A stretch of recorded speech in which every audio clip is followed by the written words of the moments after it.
You need to sign these papers and get out of my house right now. Shut up. I'm not signing anything. This cabin is mine. So, this HOA president, this Veronica Sterling, literally kicks down my cabin door, right when I'm having a beer with the state's attorney general. I mean, full-on wood splintering, the sickeningly expensive perfume hitting the air like a tactical weapon, her designer heels clicking on the broken glass, the whole 9 yards of cinematic, self-destructive insanity. This woman, in her $1,000 blazer and aggressive power stance, storms into my grandfather's fishing cabin, screaming about violations and jurisdiction like she single-handedly signed the Bill of Rights.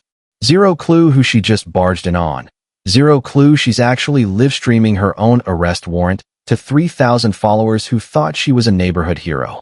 She just committed a stack of felonies, criminal trespass, destruction of private property, harassment, in front of the one person in America who had the jurisdiction and the political will to throw her, but in a federal prison cell. It wasn't just a confrontation. It was a perfect, self-incriminating gift to the prosecution. Just 6 months earlier, I thought Veronica was your typical, annoying, power-drunk neighbor. Turns out, she was running a multi-million-dollar embezzlement scheme and a massive, politically connected property manipulation ring, and I was about to accidentally burn her entire criminal empire to the ground. What would you do if some HOA psychopath invaded your private property during the most important meeting of your life? The one meeting meant to secure your future and protect your family's legacy. Drop a comment below and tell me where you're watching from, because I guarantee half of you have dealt with these neighborhood dictators before, too. Let me back up and tell you how this whole nightmare started to unfold. 6 months ago, life was pretty damn good, man. My name is Ethan Keller. I'm 52, retired after 30 years of crawling through muddy trenches, installing power grids across 3 counties. I'd finally earned my peace, that deep, bone-weary satisfaction of a job well done. The crown jewel was my grandfather's fishing cabin on Aspen Crest Lake. 2 acres of pure heaven that old Pop bought back in 1963 for $800, a sum that feels like a myth now. It wasn't some fancy McMansion, but a rustic masterpiece. Hand-hewn logs, a massive stone fireplace Pop built with his own calloused hands, and a screen porch that creaked in all the right, nostalgic places. I kept it intentionally off-grid with quiet solar panels humming on the roof and well water that tasted like pure childhood memories. This place wasn't just property, it was my inheritance of quiet freedom. Pop used to say, "Ethan, when someone wants your land real bad, find out why, because it's usually worth more than they're telling you." That simple, old-school piece of advice was the only defense I ended up needing when the storm hit. Then she showed up. Veronica Sterling, that HOA psycho, rolled into our peaceful lake community like a Category 5 hurricane in high fashion. 58 years old, every blonde hair perfectly sculpted, her movements stiff with self-importance.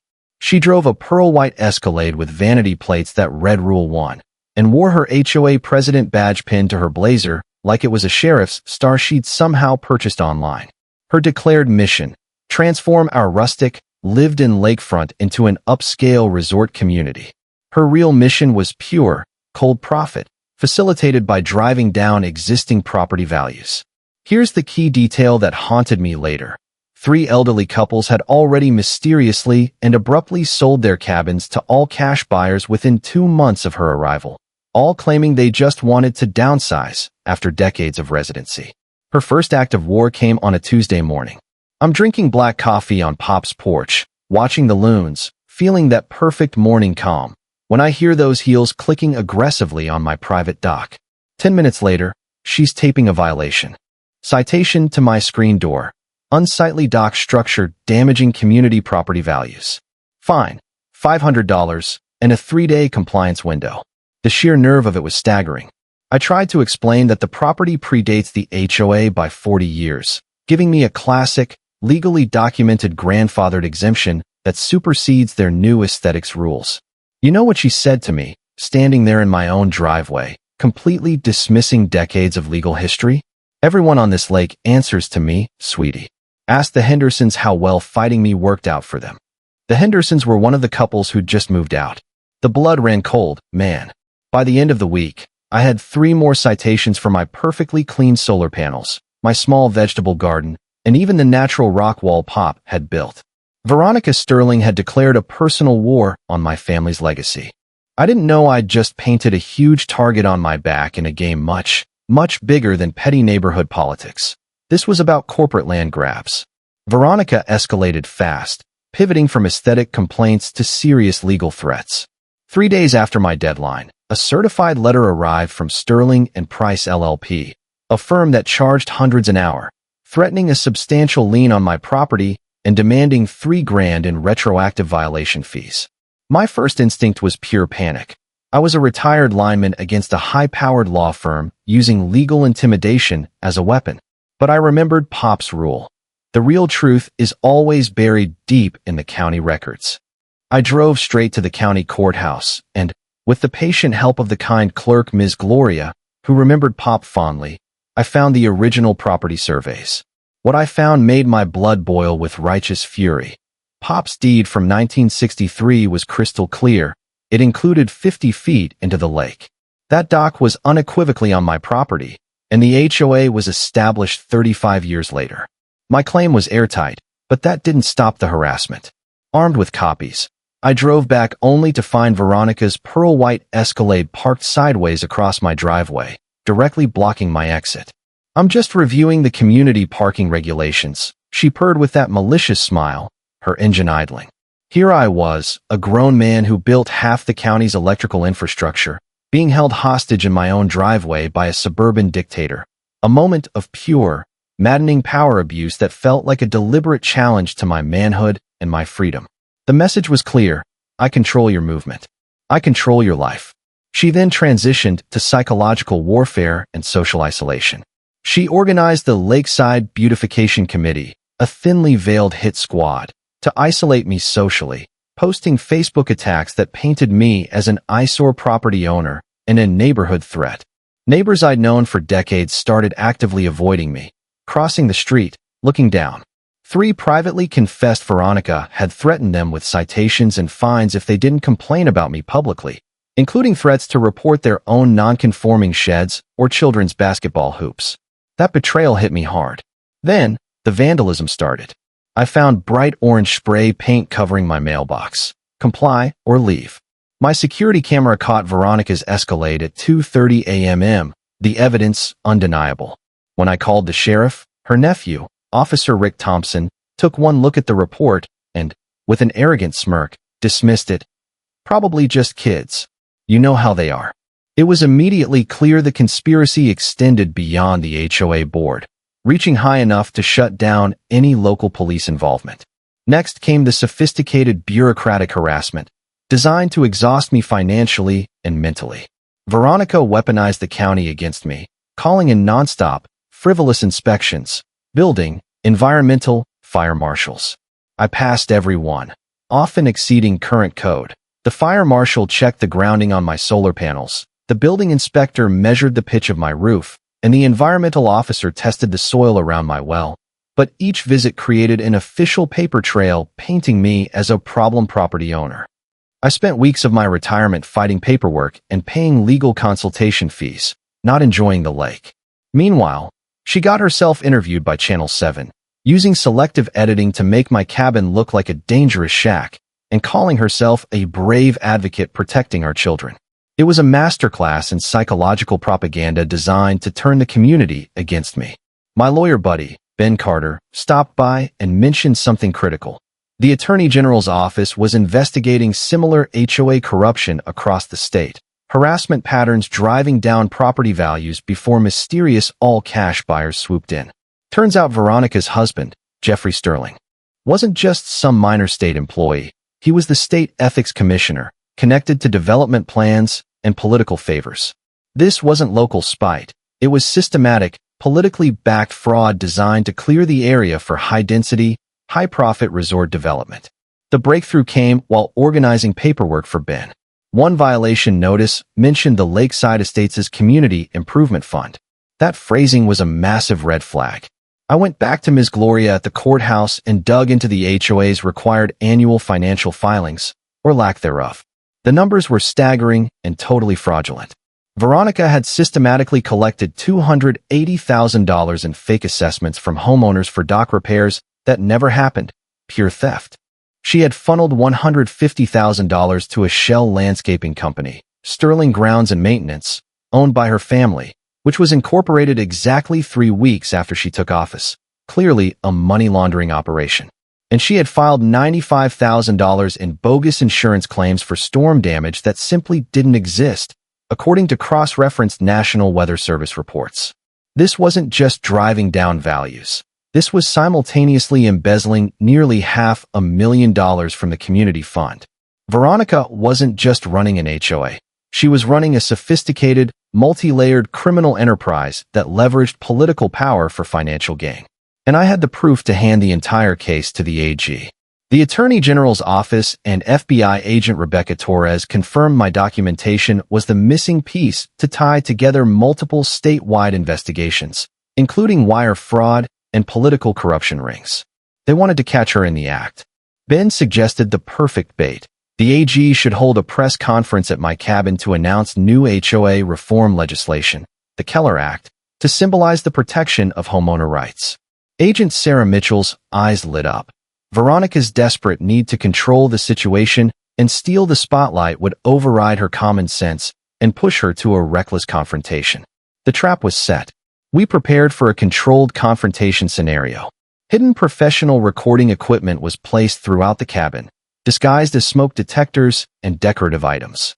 Undercover agents were positioned around the lake perimeter, disguised as fishermen or utility workers, and all law enforcement agencies were coordinated for rapid response. Veronica, sensing the walls closing in, escalated to outright sabotage. She tampered with my solar panels by loosening key connections, cut the heavy chains on Pop's boat, and most maliciously, poured industrial drain cleaner into my septic system, causing thousands in damage and creating a significant environmental hazard. Each reckless act provided the FBI with additional criminal evidence of malicious destruction of property and felony conspiracy, proving her state of mind. She'd also learned I was meeting with Attorney General Alana Vance and decided to go nuclear. She planned to broadcast a live stream of her confrontation, framing the AG as a corrupt official persecuting a neighborhood hero to silence her.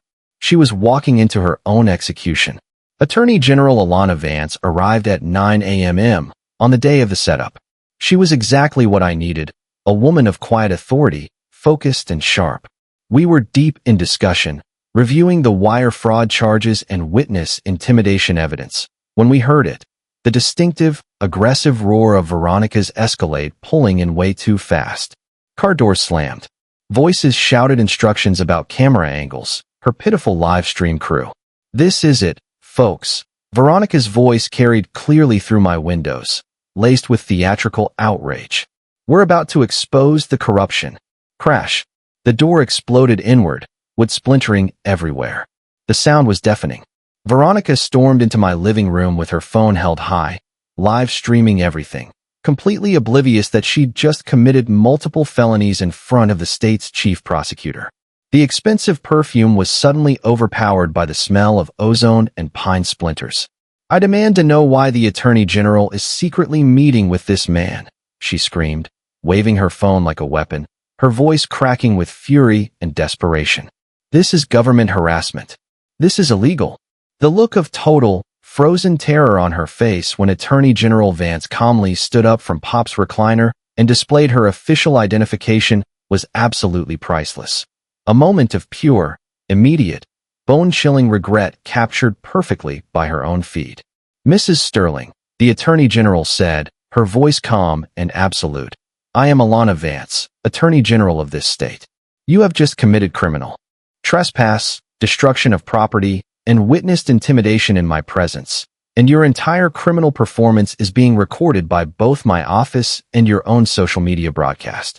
FBI agent Torres immediately stepped through the doorway, her presence radiating cold authority. Mrs. Sterling, you're under arrest for wire fraud, extortion, witness intimidation, and criminal conspiracy. And thanks to your live stream, we have your confession broadcast to about 3,000 witnesses. The sound of handcuffs clicking shut echoed through my cabin. Veronica's phone clattered to the floor, still streaming her public meltdown to a rapidly shrinking and horrified audience. "Veronica," I said, standing up from Pop's couch with a satisfied smile. "Meet the state's attorney general. She's been wanting to discuss your creative bookkeeping methods for quite some time." Watching Veronica get sentenced 3 months later felt like Christmas morning. 3 years in federal prison. 3 years in an orange jumpsuit instead of her $1,000 blazers. $340,000 in restitution to the victims, and a lifetime ban from any HOA board. Her husband, Jeffrey, resigned from his state ethics commissioner role in disgrace and got 18 months for conspiracy and abuse of office. His political career vaporized. The HOA was dissolved instantly. We formed the Aspen Crest Lake Volunteer Association, emphasis on volunteer, a community built on trust, not tyranny. No mandatory fees, no power-drunk presidents. The real victory was watching justice ripple outward. Attorney General Vance used our case to successfully pass the Keller Act, requiring mandatory annual independent financial audits for all HOAs collecting over a certain threshold and imposing harsh criminal penalties for property manipulation. The families who'd been driven from their homes started coming back, too. I'm sitting on Pop's porch right now, watching the sunset paint the lake. No more certified letters, no more bogus inspection visits, no more designer heels clicking across my dock at dawn. Just the gentle lap of waves and the knowledge that sometimes David really can beat Goliath, especially when David has the FBI and the state AG on speed dial. The weight of Pop's legacy is finally just comfort, not crushing responsibility. The documentary crew from Netflix finished filming here last month. HOA Hell, How One Man Took Down a Criminal Empire premieres next spring. They paid me enough to add a guest cabin where other harassment victims can stay while fighting their own battles. Now, I want to hear from you. Drop a comment sharing your own HOA nightmare. Trust me, you're not alone in this fight. Hit subscribe if you want more stories about everyday people taking down corrupt systems. Thanks for hanging out with us on HOA Stories, where the HOA Karens meet their match.